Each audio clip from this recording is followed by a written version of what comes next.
Mga katrops, welcome back ulit kayo sa aking channel Sports React PH at ngayon nga ay pag-uusapan natin ang balitang nagkakaroon peren nga daw po ng initan sa pagitan nina Anthony Edwards at Rudy Gobert. Pag-uusapan na rin nga natin ngayon dito sa ating panibagong video ang naging laro ng Los Angeles Lakers laban sa Utah Jazz.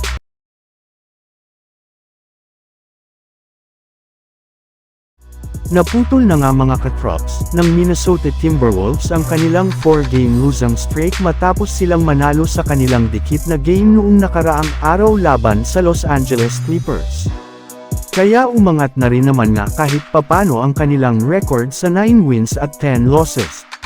Pero hindi rin naman nga ibig sabihin nito na hamupa na ang tensyon sa pagitan ng kanilang mga player lalo na kina Anthony Edwards at Rudy Gobert. Napakaraming pagkakamali peren nga ang kanilang nagawa dito na hindi ikinakatuwa ng bawat isa.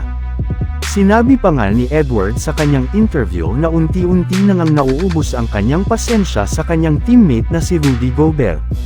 Kahit man nga panay pagkakamali na lamang ang mga nagawa ni Gobert sa mga nakalipas nilang laban ay hindi peren naman nga ito tinatanggap o inaamin ng kanilang center na siyang rason bakit wala sila maayos na nagagawang adjustment sa kanilang mga nakalipas na laro. Napakadali na nga daw magalit ni Gobert sa tuwing hindi nasusunod ang kanyang gustong play o hindi sa kanya na ibibigay ang bola. Kaya gaya nga ng napag-usapan natin kapag nagpatuloy pa nga ang ganitong initan sa dalawang ito ay maaari ngang humantong sila sa pisikalan kapag nagsunod-sunod ulit ang kanilang masasamang laro at pagkatalo ngayong season.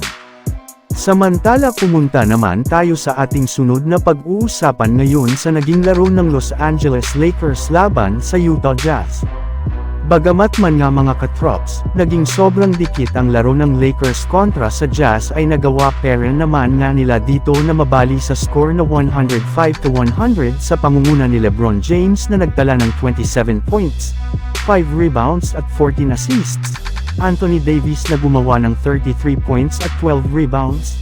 Rui Hachimura na kumuha ng 13 points, Gabe Vincent na nagtala ng 10 points at si Max Christie na kumana rin naman ng 12 points.